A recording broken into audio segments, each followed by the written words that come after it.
Hi, I'm Dr. George Best of Best Health and Wellness in San Antonio, Texas. And this is the final part of my series on why can't I lose weight?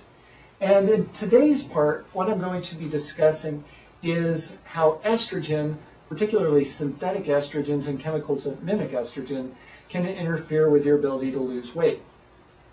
As we discussed in the last video, one of the things that happens is that excess estrogen, particularly synthetic estrogen, can block the receptor sites on the cells for thyroid hormone.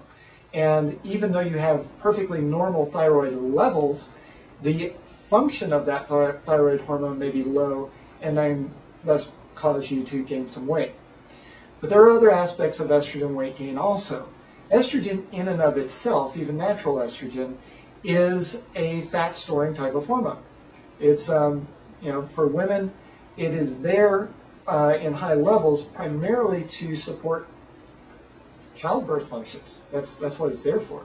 Men do have estrogen as well. It's produced by their adrenal glands, whereas in women who are premenopausal, it's produced by the ovaries. In postmenopausal women, it's produced mostly by, again, just like in men, by the adrenal glands. So, the problems that most people have with excess estrogen are actually due usually to synthetic estrogens. And this can be in the form of birth control pills, hormone replacement therapy that a lot of women are taking, at least the synthetic hormone replacement. And when you get this excess estrogen, it can interfere with thyroid function, as we've already discussed. It also tends to cause the body to deposit weight around the pelvic area.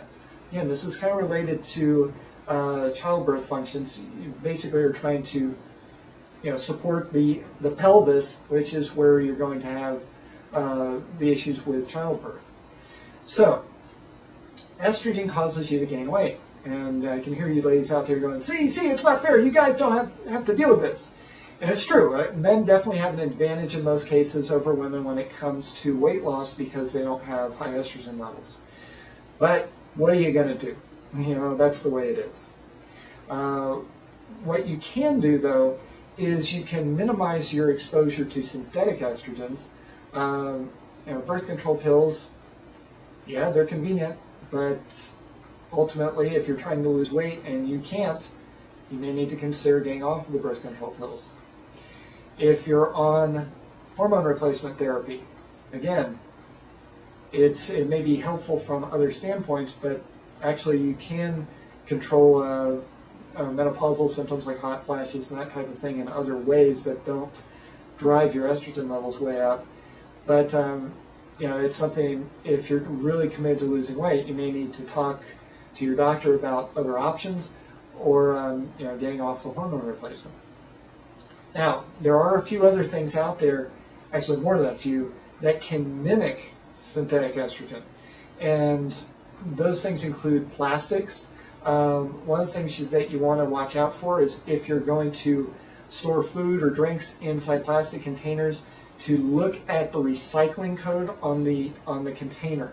On the bottom of any plastic container is a recycling code, and you'll see kind of a triangular symbol, and then there's going to be a number in the middle of that triangular symbol.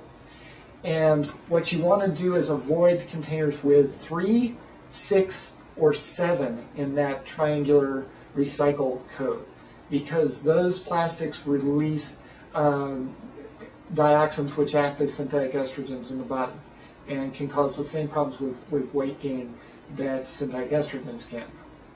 In addition to that, pesticides, fertilizers, things that are used in commercial produce production, they can cause problems as well.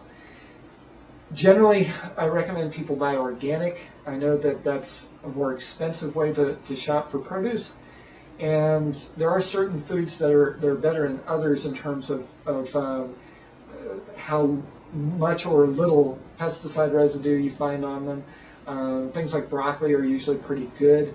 Things like lettuce are usually pretty bad. But basically, if you don't want to buy organic, then you want to make sure that you wash the fruits and vegetables very thoroughly before you consume them.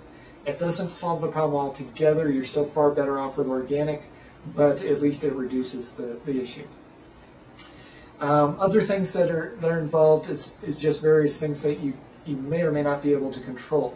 There are sometimes things in our water supplies and municipal water supplies. I generally recommend you drink filtered or bottled water. Again, watching out that the bottle doesn't have a 3, 6, or 7 in the recycle code. And the other thing that you will see is in certain other foods, such as meats. A lot of times they'll use hormones, especially in beef and pork, to cause the animals to grow faster. They contain synthetic estrogens in them as well. So again, better go with, well, in the case of meats, you want to go with natural meats, things that have been raised without hormones. Same with dairy products if possible. But that's basically the approach there, is you want to avoid these extra estrogens as much as you can.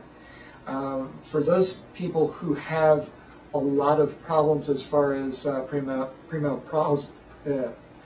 premenstrual syndrome, PMS, and or postmenopausal symptoms like hot flashes and that kind of thing, there are a lot of approaches that can be taken that are natural that will help you handle those things and feel a lot better and balance out your hormones naturally so that your body's producing them in the right levels and in the right ratios.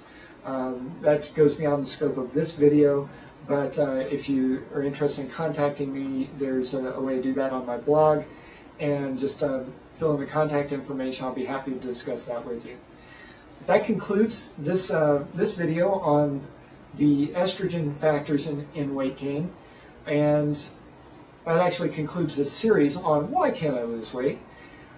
Basically, it comes down for most people to diet and exercise, and avoiding certain things that are going to interfere with your ability to lose weight. In some cases, there are things that you can do that will accelerate your weight loss to an extent. They don't work in place of diet and exercise, though. There are some supplements out there that do help. Again, you can go to my blog and use the contact me function if you're interested in more information about those types of things. But for the scope of this video, I'm going to leave it at you do need diet, you do need exercise, you have to do the right diet and the right exercise for your circumstances, and avoid as much as possible those things that are going to interfere with your weight loss. I hope you've enjoyed this series, and I hope you'll visit my blog for more information. Thank you for watching.